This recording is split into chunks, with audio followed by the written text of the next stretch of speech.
After 43 years, I thought I knew everything about Arthur. Then, his lawyer handed me a key to a secret beach house he'd kept hidden for decades. Not just hidden, but a shrine to our life. Designed for me, yet I was never allowed inside. I simply stared at the key. This wasn't just a house, it was a revelation. Like, share, and let us know where you're listening from. Eleanor sat in the hushed elegance of Mr. Davies' office, the scent of old leather and polished wood clinging to the air. The will had been read, the formalities handled with the quiet efficiency characteristic of the family lawyer who had served the Millers for generations.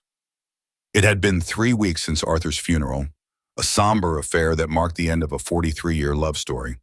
Eleanor, at 65, felt a profound emptiness, yet also a comforting sense of completeness. She believed she knew everything there was to know about Arthur. Their life together had been an open book, filled with shared laughter, quiet understanding, and the predictable rhythm of enduring affection. Or so she thought. Eleanor, Mr. Davies began, adjusting his spectacles. There is one last item, a property Arthur specifically designated for you, outside the main estate. He pushed a heavy manila envelope across the vast mahogany desk. Inside, nestled among a deed and property tax statements, was a single tarnished brass key. A beach house in Monterey. Arthur acquired it some 40 years ago. Eleanor felt a cold knot tighten in her stomach. A beach house? 40 years? She stared at the key, then at Mr. Davies, confusion clouding her grief-laden eyes. A beach house? She repeated, her voice barely a whisper. Arthur never mentioned a beach house. Mr. Davies' expression remained neutral. He did specify it was to be kept private until his passing. He called it his project. A wave of memories washed over Eleanor. Arthur's frequent solo trips, his vague explanations about checking on the renovations at some unnamed property.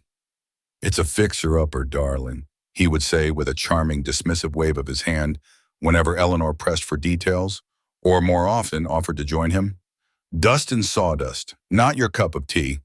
We'll go when it's finished, you'll see. He had always postponed.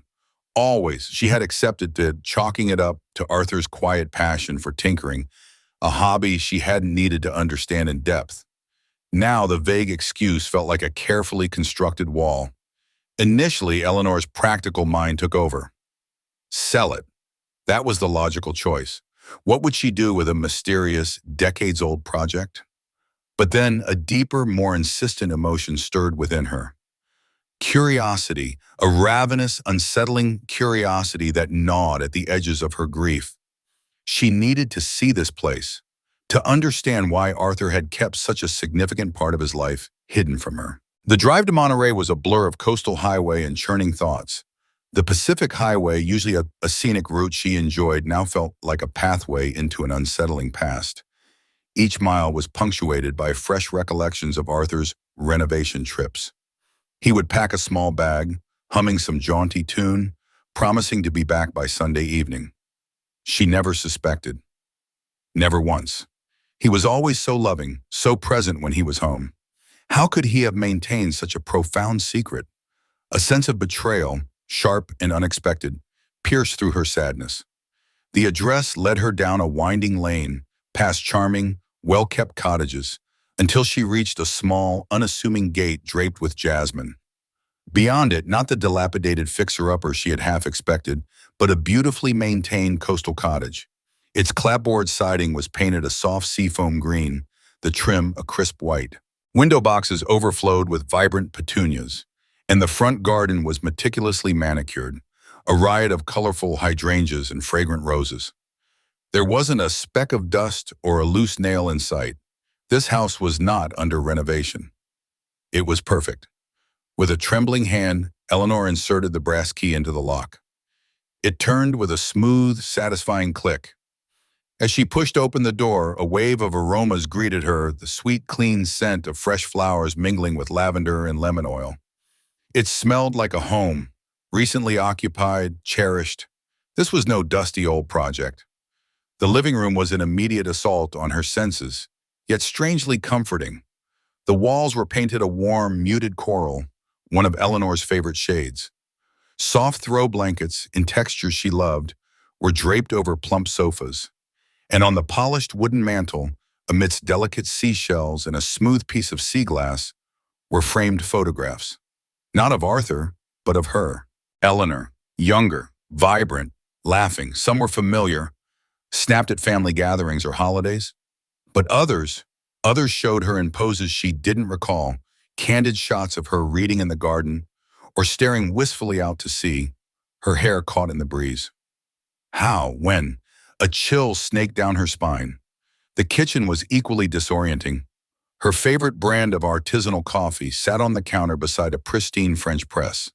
The refrigerator, when she hesitantly opened it, was stocked with the exact cheeses she adored, the sparkling water she preferred, and a bowl of fresh berries, just as she liked them.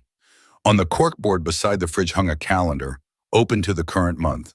Today's date, boldly circled, had two words written in Arthur's familiar, looping handwriting. Eleanor arrives. Overwhelmed, Eleanor climbed the stairs, her hand gliding along the smooth banister. The master bedroom was a sanctuary. The bed was made with their wedding quilt, a patchwork of faded blues and creams that Eleanor had lovingly stitched 4 decades ago, a quilt she thought had been put into storage years ago. The walk-in closet was a museum of her past. Hanging neatly were dresses she'd worn in her 30s, the silk blouse she'd believed lost during a move, even the elegant gown she wore to her daughter's wedding. Clothes from every stage of her life, meticulously cared for, perfectly preserved. Her eyes fell upon a small, ornate wooden box on the bedside table. It was a music box, identical to the one Arthur had given her on their wedding day, the one that had stopped playing years ago and eventually broke beyond repair. She touched it, and a delicate, familiar melody began to chime. Their song. Tears blurred Eleanor's vision, hot and stinging. This wasn't a house, it was a shrine, a perfect, intimate replica of their life, designed down to the last impossible detail, specifically for her.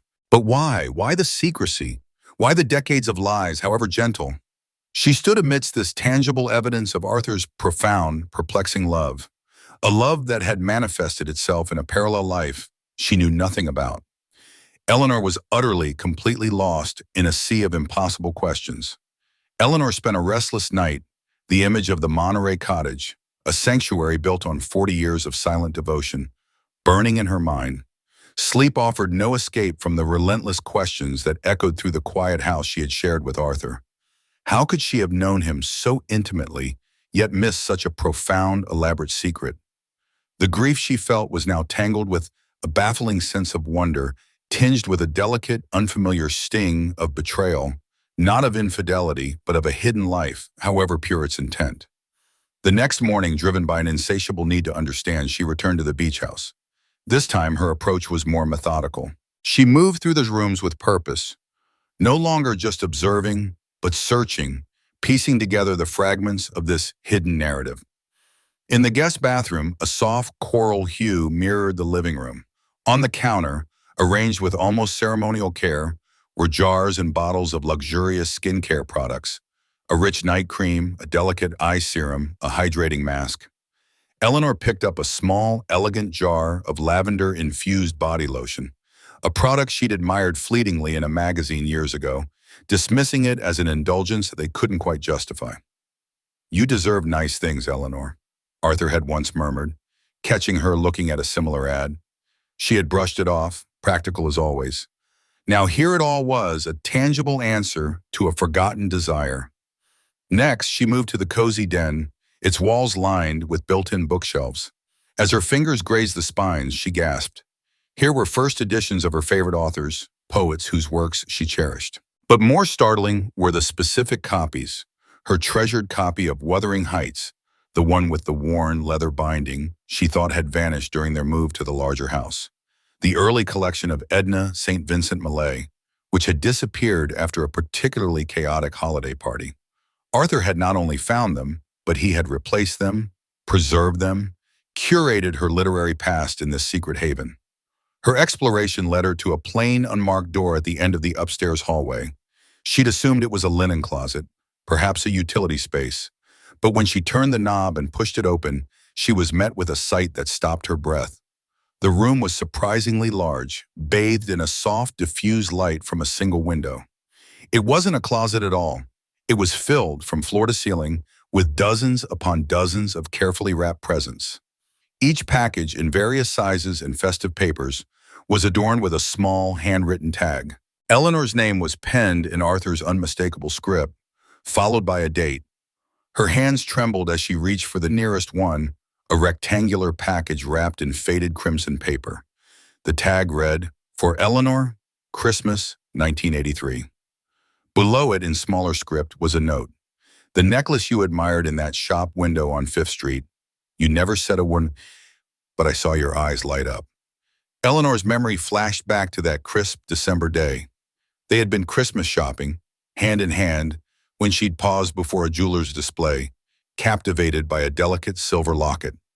She remembered the pang of desire, quickly suppressed by their tight budget that year. She'd simply sighed and steered Arthur away, never voicing her admiration. Yet he had seen, he had remembered. With trembling fingers, she tore at the paper, revealing a velvet box. Inside, nestled on a bed of satin, was the very locket, its intricate filigree shining softly. A fresh wave of tears stung her eyes as she unwrapped another. "For Eleanor, your 35th birthday. The art supplies you mentioned wanting. I know you said we couldn't afford them, but I've been saving." Inside, a full set of professional watercolor paints, brushes, and a linen canvas pad. She'd once dreamed of taking up painting again, a hobby from her youth she'd set aside for the demands of raising a family. She'd mentioned it to Arthur once, lamenting their financial stretch at the time. He had been listening, truly listening, even when she thought he was simply engrossed in the evening news. The sheer volume of his secret generosity was staggering. There was a leather-bound journal, a rare botanical print she had admired in an antique shop, a collection of vintage jazz records, and then a larger, flatter envelope. Inside, 2 first-class tickets to Paris, dated for their 20th wedding anniversary, complete with a meticulously planned itinerary. She remembered that anniversary. Arthur's mother had fallen gravely ill just weeks before, and they had canceled their modest plans, focusing instead on family. Eleanor had always regretted not having a special trip, but never knew the extent of what Arthur had envisioned. He had planned it all, bought the tickets, only to quietly tuck them away when circumstances intervened.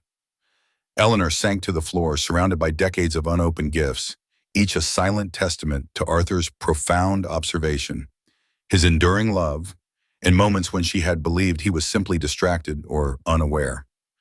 Every item was a whisper from his heart, a vivid reminder of her passing comments, her fleeting glances, her unspoken desires. He hadn't just noticed, he had acted. She picked up a more recently dated gift, wrapped in elegant silver paper, a silk robe in her favorite sapphire blue, accompanied by a collection of luxurious bath salts and oils. This wasn't about financial constraints. These were gifts she would have always refused, not because they couldn't afford them, but because she, practical and sensible Eleanor, would have deemed them too extravagant, an unnecessary indulgence. She would have insisted on returning them or saving the money for something more important. The realization hit her with the force of a physical blow. He hadn't kept these gifts from her to be cruel or even truly secretive. He had kept them to protect the gesture, to prevent her own frugality from overshadowing his desire to spoil her, to lavish her with things she would never allow herself.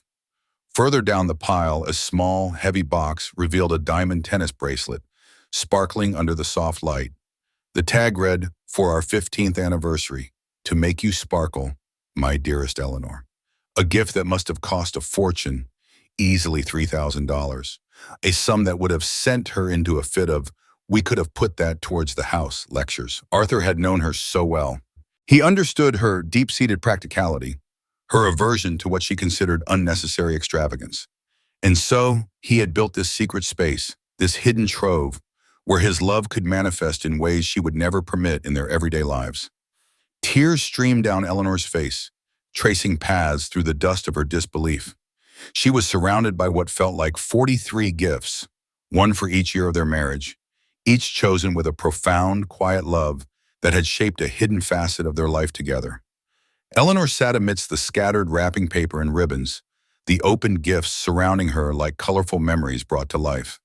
The tears had subsided, replaced by a profound sense of awe and a persistent ache of confusion.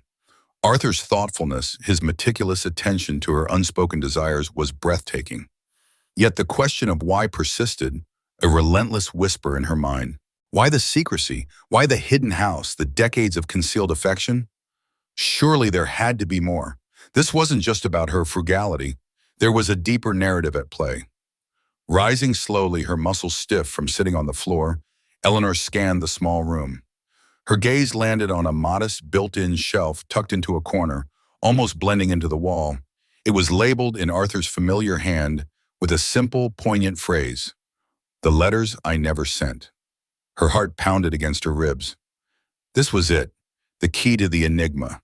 The shelf was filled with dozens of envelopes, each carefully sealed, addressed to "My dearest Eleanor," and dated. They spanned years, even decades. She reached for the most recent one, dated approximately 6 months before his death. She expected an explanation for the house, for the gifts, for the silent, decades-long devotion that had taken her completely by surprise. Her fingers trembled as she broke the seal, unfolded the crisp stationery, and began to read. "My dearest Eleanor, if you're reading this, then you found our secret room. I know you must be confused, maybe even angry. I can almost hear you asking, 'Arthur, why?' I wish I could be there to explain, to hold your hand and tell you everything face to face. But if this letter is in your hands, then I am no longer with you in the way I always wished I could be." Eleanor paused, a fresh wave of grief washing over her.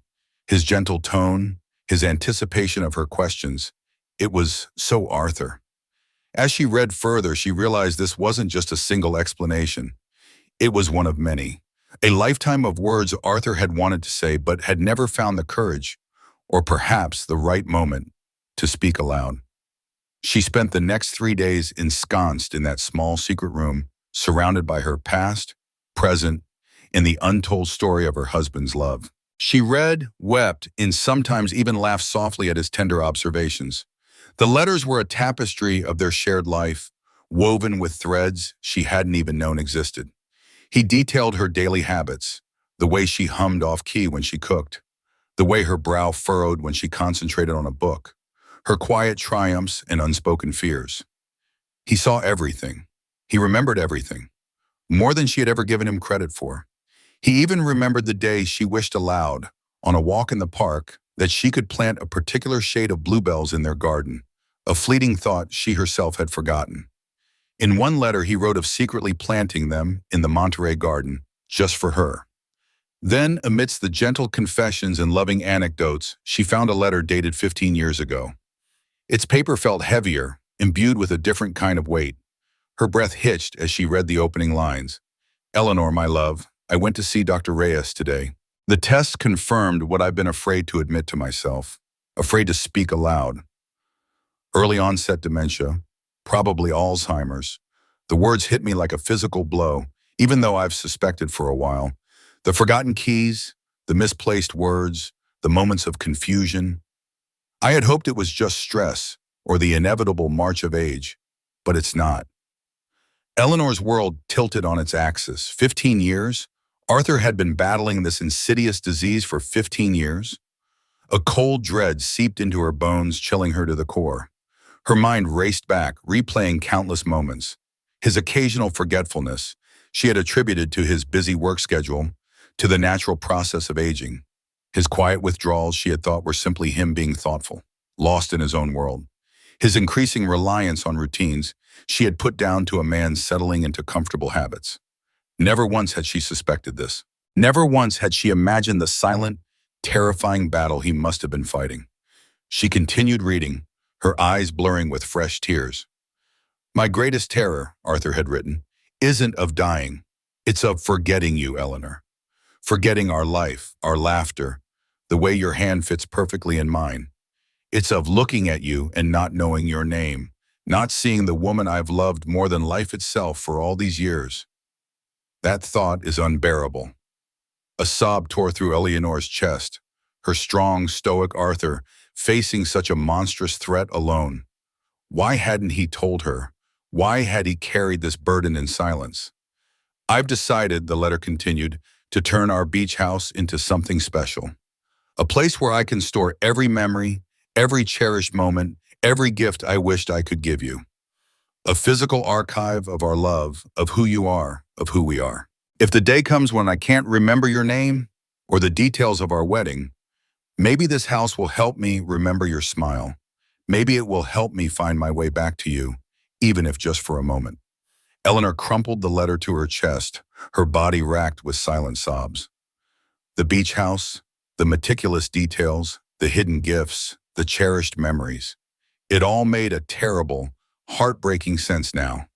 It wasn't just a shrine to their love. It was Arthur's desperate attempt to outrun the inevitable, to create an external memory for a mind he knew would betray him. He had built a fortress against forgetting, a monument to their love, not for her to find after his death, but for himself in the terrifying event he forgot her while still alive. The weight of his secret, his solitary journey, crushed her. 15 years of quiet struggle, of hiding his decline, of building this elaborate, loving insurance policy against oblivion. How much had he suffered alone? How many moments of fear, confusion, and despair had he weathered without her comfort, without her knowing glance of understanding? He hadn't told her because he wanted to protect her, to shield her from his decline, and perhaps to spare himself the pain of seeing her pity or concern. She wiped her tears, a new resolve hardening her gaze. Arthur had meticulously documented her, their life, and his secret love. He had created this house as a memory vault. She now understood the project, but she also knew Arthur. He wouldn't have just built a house and filled it with memories. He would have documented his own journey. He would have left a trail, a record of his fight. Eleanor knew, with a certainty that transcended grief, that somewhere in this house, Arthur had documented this solitary, heroic battle he had undertaken for 15 long years. She would find it. She vowed to uncover every truth, every hidden corner of his heartbreaking, magnificent secret. A quiet determination settled over Eleanor, eclipsing the raw grief and confusion. Arthur hadn't just accepted his fate, he had fought it, not with traditional medicine, but with an ingenious, heartbreaking strategy of his own design. This house was more than a sanctuary, it was a fortress against forgetting, a carefully constructed memory palace. He had left a trail, and she was going to follow it, every painful, poignant step of the way. Her search began where most secrets hide, the forgotten corners. She re-examined every room, every closet, every crevice of the house. It wasn't long before her gaze landed on a subtle seam in the hallway ceiling, a faint outline she had initially dismissed as a minor architectural detail. It was a pull-down ladder, cleverly disguised, leading to the attic. How could she have missed it? Probably because she hadn't been looking for secrets, not then. With a heave, she pulled the cord, and the wooden ladder unfolded with a soft creak. Climbing gingerly, she ascended into a space unlike any attic she had ever known. This was not a dusty repository of forgotten furniture or holiday decorations. This was a meticulously organized office, a command center for Arthur's secret war against oblivion. A sturdy oak desk stood in the center, adorned with a green banker's lamp and a carefully sharpened pencil. Filing cabinets, neatly labeled, lined one wall, and on a wide bookshelf, stacked in chronological order, were dozens of journals, their covers varying in color and texture, but all bearing the same distinctive, familiar handwriting of Arthur. They spanned at least 20 years. Eleanor reached for the earliest journal, its cover a faded navy blue. She opened it to the first entry, dated 2 years before the fateful doctor's visit Arthur had detailed in his unsent letter. October 17th, 2 years before diagnosis. Eleanor made blueberry pancakes this morning. She always adds an extra egg to make them fluffier. Use the blue ceramic plate, her favorite. I'm writing this down because lately I've been having trouble remembering small things. Simple words, names of people I know well. It's unnerving. Need to keep track. Her breath hitched. So it had started even earlier, the subtle unraveling that he had kept so fiercely to himself. The initial entries were precise, almost clinical in their effort to capture the mundane beauty of their life. He chronicled the way the sun fell on their kitchen table, The quiet joy of their morning coffee, the sound of her laughter, the exact shade of her favorite scarf. He even wrote about Buster, their first dog, a mischievous terrier mix they had adored. Buster used to chew on the leg of the armchair, one entry noted. Eleanor always pretended to be annoyed, but I saw her smiling behind his back. Don't ever forget Buster, or Eleanor's secret smile. His fear of forgetting, even then, was palpable on the page. As Eleanor continued to read, moving chronologically through the journals, a heartbreaking progression unfolded before her. Arthur's handwriting, initially strong and even, began to waver, sometimes sprawling across the page, other times shrinking into an almost illegible scrawl. Sentences shortened, observations became fragmented, a flurry of poignant descriptors rather than flowing prose. Yet through it all, one constant remained, unwavering and incandescent: his love for Eleanor. Every entry, no matter how brief or disjointed, circled back to her, to a memory of her, a detail about her. An entry from what he labeled year 10 of the diagnosis stopped her cold, a jagged tear ripping through her heart. February 5th, forgot Eleanor's middle name today. Marie, Marie, how could I forget Marie? It's her mother's name. My beautiful Eleanor Marie. Wrote it down 50 times tonight so I won't forget again. This is getting harder. The fog, it comes and goes, but it always comes back. He confessed to seeking refuge at the beach house, not just to build it, but to practice remembering her. He would bring photographs, carefully labeled on the back, with names, dates, and snippets of memory. He would quiz himself, repeating details, forcing his struggling mind to hold on to the precious past. This house wasn't just a storage unit for memories. It was his personal training ground, his battle arena against the encroaching darkness. The later journals revealed the true staggering scope of his Memory Palace project. He documented his collaboration with a local contractor named Leo, a man he must have trusted implicitly, to help him transform the cottage into a living museum of their life. Arthur didn't just want a nice house. He wanted to recreate specific happy places from their shared history. Talked to Leo today about the plans for the spare room. An entry read, "Want to recreate the bedroom from our first apartment, the small one on Elm Street." Eleanor loved that floral wallpaper, even though it was peeling, and the window seat where she used to read. It has to be perfect, needs to feel exactly right, the way it did when we were young and just starting out. He detailed plans for another room, the kitchen from when Eleanor was sick with the flu, our second year of marriage. I brought her chicken soup and read to her, "She looks so vulnerable, but still so beautiful. We need that old chipped blue tile and the small wooden table. It's important." He even had designs for recreating the intimate Italian restaurant where they had celebrated their first wedding anniversary, down to the red and white checkered tablecloths and the specific Chianti bottle they had shared. Scattered amongst the journals, Eleanor found sheaves of documents, building permits, detailed blueprints, receipts for materials, contractor invoices, all meticulously organized in the filing cabinets. The cost was astronomical, hundreds of thousands of dollars, money she never knew they had.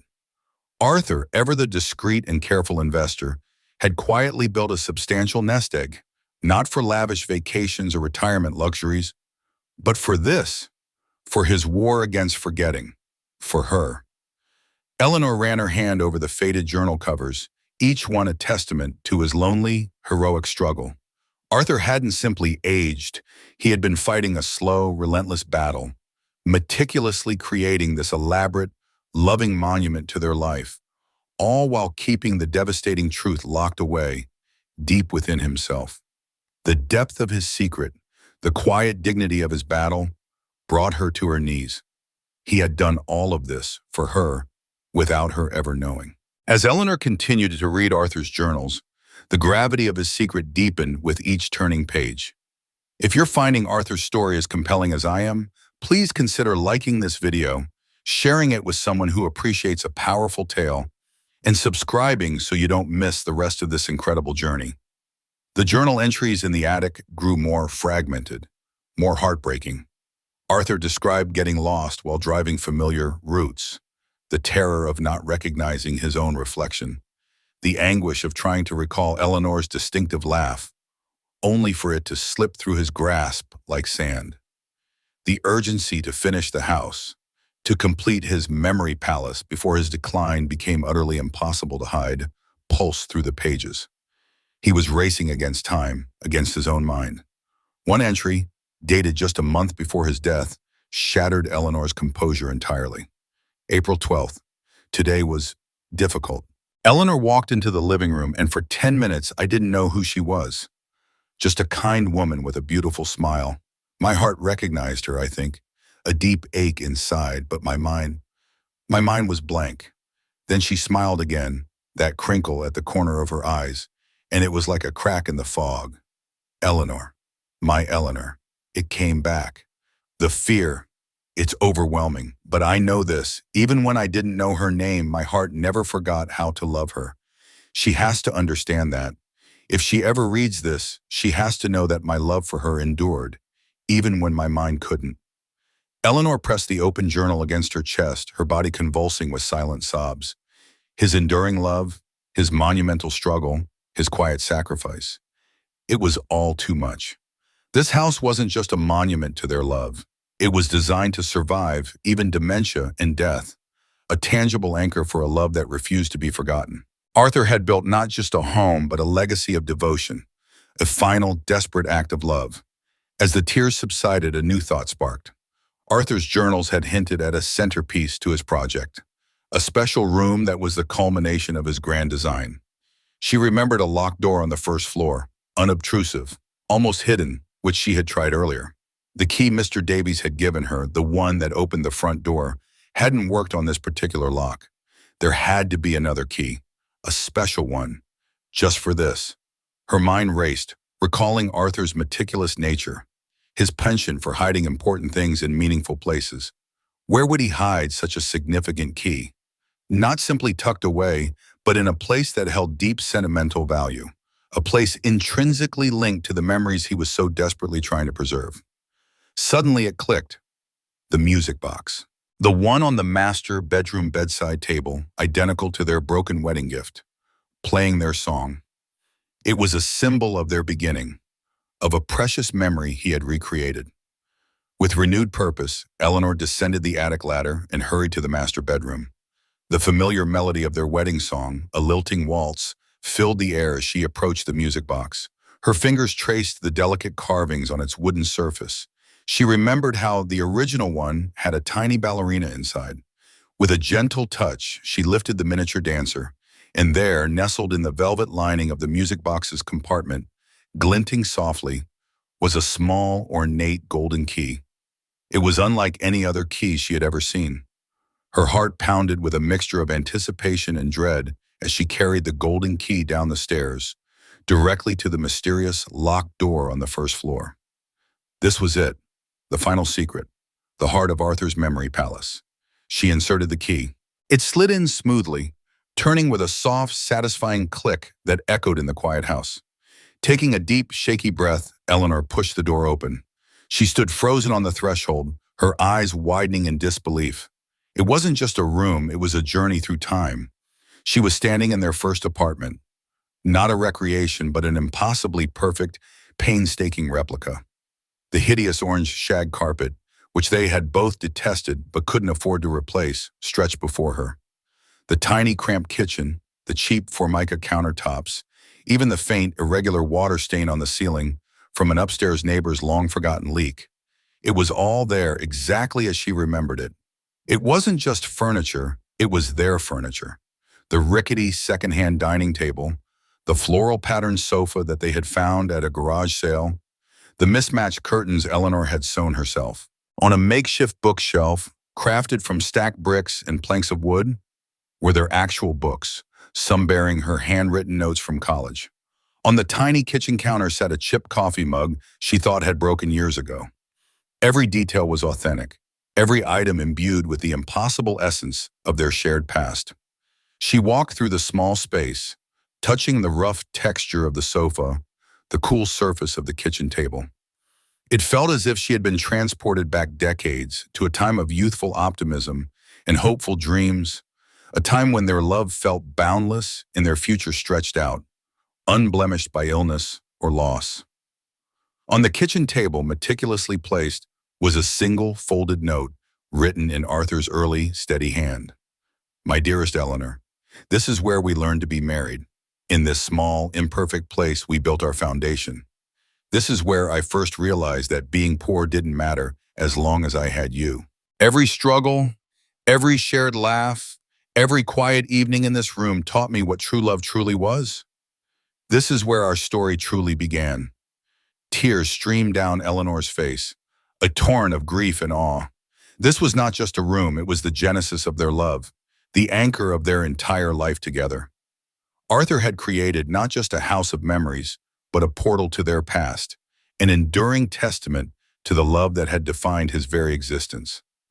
Eleanor stood in the meticulously recreated living room of their first apartment, the orange carpet a vibrant portal to a past she thought was long gone. The raw emotion of discovering this memory palace was overwhelming, a testament to Arthur's profound, desperate love. He hadn't just remembered, he had brought their memories to life. She moved from the small living room towards what should have been the apartment's tiny exit door, leading to a communal hallway. But as she pushed it open, she didn't step out. Instead, she entered another room another time. It was the kitchen of their second home, the one they had bought after receiving a small inheritance. Her breath caught in her throat. This was the kitchen where she had spent months recovering from chemotherapy, a period of immense fear and vulnerability. Every detail was perfect, painfully so. The worn wooden chair where Arthur had sat through countless long nights, his hand gently stroking her hair as she drifted in and out of sleep. The familiar hum of the blender on the counter, where he had prepared endless fruit smoothies, the only thing she could keep down. And draped over the back of a nearby chair, the soft, faded blue blanket he would always wrap around her, ensuring she was warm. She could almost feel the phantom touch of his hand, hear the gentle murmur of his voice. On the small kitchen table, another note from Arthur lay waiting. My dearest Eleanor, this is where I learned what for better or worse truly meant. The hardest year of our lives, watching you fight, seeing your strength even when you were at your weakest. This is where I fell even more deeply in love with your courage, your resilience. This is where I promised myself that if you survived, I would spend every remaining day making you happy, reminding you of the incredible woman you are. Eleanor sank into the worn wooden chair, tears blurring her vision. He had remembered every moment, every painful detail, and transformed it into a shrine to her endurance, to their shared battle. Room after room unfolded, each a perfect, agonizingly accurate recreation of a different stage of their life. There was the cozy Cape Cod vacation rental, its windows looking out onto a painted ocean view, where she had celebrated her cancer remission. A triumphant, joyous moment after so much darkness. Then, a stark, dimly lit hotel room, its sterile decor reflecting the somber occasion of Arthur's father's funeral, a space where they had quietly comforted each other through shared grief. She was brought to her knees by the sight of the next room. It was Leo's Italian restaurant, the very place where they had celebrated their first wedding anniversary. The red and white checkered tablecloths, the flickering candlelight, the intimate dim lighting, the precise vinyl booth they had occupied that night, even the slight wobble in the table, it was all there. And on the table, a half-empty bottle of Chianti, the same vintage they had shared. A silent invitation to relive that cherished evening. A longer note written on the restaurant's branded paper lay beside the bottle. My dearest Eleanor, do you remember this night, our first anniversary? We were so young, so full of dreams. We talked about everything from our future children to the color of the paint in our dream home. You said something that night that I never forgot, a sentence that summed up everything I loved about you. You said that even if we never had money for fancy restaurants or grand trips, you'd rather eat spaghetti with me than lobster with anyone else. You made me believe that our love was the only luxury we truly needed. And you were right. Eleanor's hand trembled as she picked up the note, a fresh wave of memories flooding her. She remembered saying that, remember the pure, unadulterated happiness of that night, despite their modest circumstances. Arthur had remembered. He had remembered it all. The final room in this impossible journey was the most elaborate and the most heartbreaking. It was a hospital room. The sterile white walls, the uncomfortable institutional bed, the beeping monitoring machines. Even the view from the window, replicating the gray, unremarkable hospital parking lot, was perfectly replicated. This wasn't a place of joy or celebration. This was the room where their daughter, Lily Vance, had lived for only 6 hours. Eleanor walked slowly into the room, her feet heavy, her heart aching with a grief that still felt raw, even after decades. This was their deepest sorrow, the silent wound they had carried together. On the bedside table, beside a framed, blurry photograph of a tiny hand clutching Arthur's finger, she saw it. Lily's tiny pink hospital bracelet, a fragile band of plastic, untouched, preserved. And beside it, a small plush teddy bear, its fur soft and comforting. Attached to the teddy bear was Arthur's final note, his handwriting a little shakier than the others, but still clear. My dearest Eleanor, this is where we learn that love doesn't always mean happy endings. This is where we experience the kind of pain that can break a person. But this is also where we learn that grief shared is grief that doesn't destroy you. We held each other. We cried together. We survived. We loved her fiercely for every precious minute. And because we grieved together, our love for each other only grew stronger, deeper. This bear, it's for the daughter we never got to spoil, for the grandbabies who might have been, for the future we lost, but also for the love that remained. Eleanor sank onto the edge of the hospital bed, clutching the small teddy bear to her chest, the tiny hospital bracelet pressing against her skin. The tears came in a torrent, not just of sorrow for Lily, but of an overwhelming, profound love for Arthur. This house wasn't just a collection of memories. It was a living museum of their entire marriage, every joy and every sorrow, every triumph and every heartbreak, meticulously preserved. It was Arthur's final, magnificent gesture, built to ensure that their extraordinary love story, in all its beautiful, messy, painful, and glorious entirety, would never, ever be forgotten. Eleanor spent the night in the recreated bedroom of their first apartment, surrounded by the echoes of their youth. Lying on the familiar, albeit slightly firmer, mattress, she felt an uncanny sensation, as if she were 22 again, embarking on a life with Arthur, full of boundless hope and innocent love. Every thread of the worn bedspread, every pattern on the faded wallpaper, spoke of beginnings, of a time when their world was small but perfectly complete. She wept, not just for the loss of Arthur, but for the beautiful, intricate tapestry of a life he had so meticulously preserved, a life she now saw in an entirely new, astonishing light. The next morning, driven by a lingering sense of incompletion, Eleanor continued her exploration. The house, she realized, was a carefully constructed narrative, each room a chapter. There had to be an epilogue, a final message. Her search led her back through the Italian restaurant Recreation, a poignant memory of their early married life. Tucked behind what appeared to be a pantry door in the restaurant's replica kitchen, she found it, a small, unassuming study, quiet and contemplative. An antique writing desk, gleaming with polish, dominated the room. On its surface lay a single leather-bound journal, larger and more substantial than the others she had found in the attic. This one was filled with letters, written in Arthur's hand during his final months, detailing his ultimate, audacious plan. She opened to the first letter, dated just weeks before his decline accelerated. My dearest Eleanor, if you're reading this, then you've discovered our secret house, my memory palace. I hope by now you understand why I kept this from you for so long. It wasn't to deceive you, my love, but to protect you and to protect the integrity of this endeavor. I built this house for both of us, a testament to our life together. But mostly I built it for you, for the time when I would no longer be by your side. I needed to create something that would give the rest of your life meaning and joy, a path forward when I could no longer light your way. Eleanor's vision blurred. Arthur, always planning, always caring, even beyond his own existence. He knew her so well. He anticipated her desire to retreat, to live quietly in their familiar family home, surrounded by comfortable grief. But he hoped this house, this extraordinary gift, would change her mind about her future, would stir something new within her. She continued reading, her heart aching with every tender, foresightful word. Arthur had anticipated her next question, the one about money. He confessed to having secretly invested for decades, quietly building a substantial portfolio. He had accumulated over 800,000, money she never knew existed, making her, quite unexpectedly, wealthy.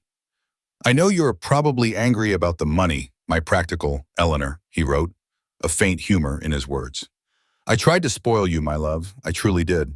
But you always prioritize practicality, our future, our security, over any fleeting luxury. So I saved it, every penny, for this, for the biggest emergency of all, my death and your life after it. The anger she might have felt was instantly transmuted into awe.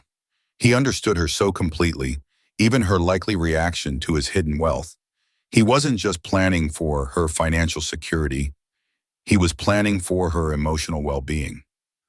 I want you to live in this house, Eleanor, the letter urged, his words growing more passionate. Surround yourself with our memories. Let them remind you of who you are, who you were, beneath your sensible exterior. Remember the young woman who laughed so easily, the artist with dreams, the woman who loved adventures. And then came his final, most extraordinary request, the true culmination of his vision. But this house isn't just for you, my love. It's too big, too full of life, to be lived in alone. I want you to invite other women to live here with you. Widowed women, women who are alone, women who need a safe harbor. Create a family of choice, a community within these walls. Let this be a place of shared healing, of friendship, of new beginnings. You've always been a natural caretaker, Eleanor, always looking after everyone around you. I want you to discover who you are when you're not defined by caring for others and by caring for me. This is your chance to expand your world, to find a new purpose, a new kind of love. Eleanor stared at the words, her mind reeling. Arthur, her quiet, often reserved Arthur, had envisioned this. A sanctuary for women, a place of communal healing. It was so profoundly generous, so utterly selfless. A final, beautiful act of caring, not just for her, but for others through her. He had thought of everything. In the desk drawers, Eleanor found meticulously organized binders. Arthur had already researched local organizations, support groups for widows, legal requirements for establishing a shared living space, even potential renovation plans for adding more bedrooms and communal areas to the existing beach house structure. He had left her a detailed roadmap, a blueprint not just for a house, but for a new life, a vibrant, communal future she could build.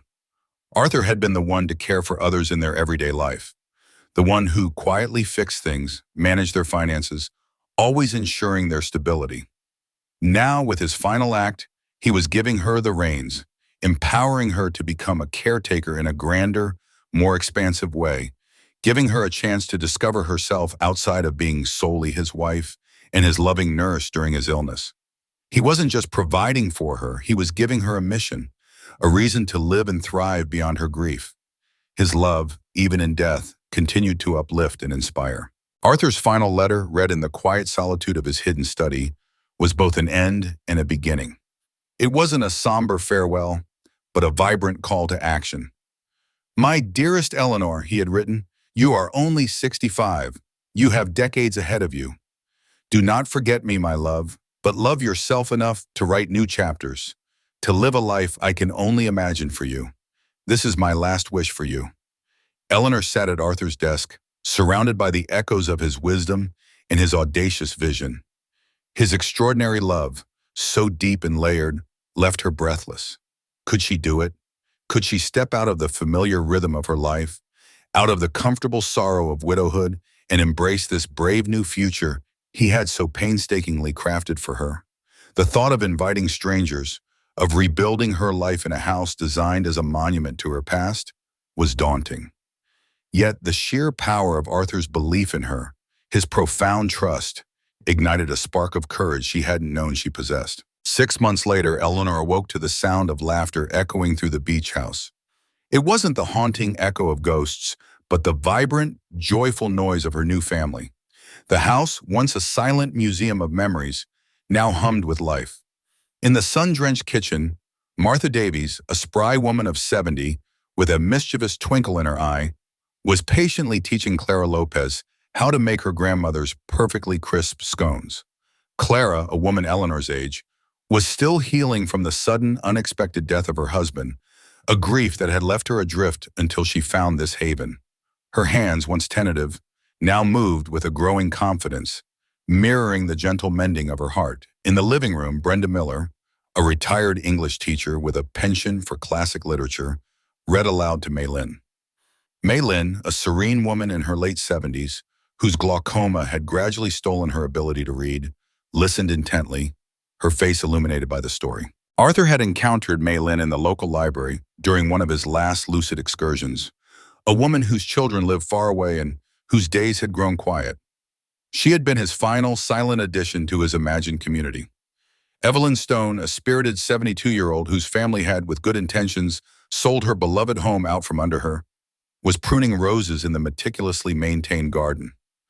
Sometimes, Evelyn had told Eleanor over a cup of tea, her voice raspy with wisdom, the best family members are the ones who choose you, not just the ones you're born with. Eleanor smiled. She remembered her initial apprehension, the fear of inviting strangers into such an intimately personal space, a house that held the very essence of her marriage. But Arthur had been right. Each woman had arrived with her own story of loss, of loneliness, of the isolating quiet that often accompanied aging. And each had found within these walls a solace, a sisterhood, a renewed sense of purpose. The women, once mere roommates, had indeed become a chosen family. They supported each other through moments of unexpected grief, celebrated small victories, and rediscovered passions long dormant. Martha, a former baker, now filled the house with the scent of fresh bread. Clara, who had painted as a young woman, now found joy in capturing the coastal light on canvas, her easel often set up near the window overlooking the ocean. Brenda organized lively book clubs and shared her love for language. Maylin, with her quiet wisdom and gentle demeanor, often became the group's impromptu therapist. And Evelyn, with her green thumb, transformed Arthur's garden into an even more vibrant tapestry of colors and scents.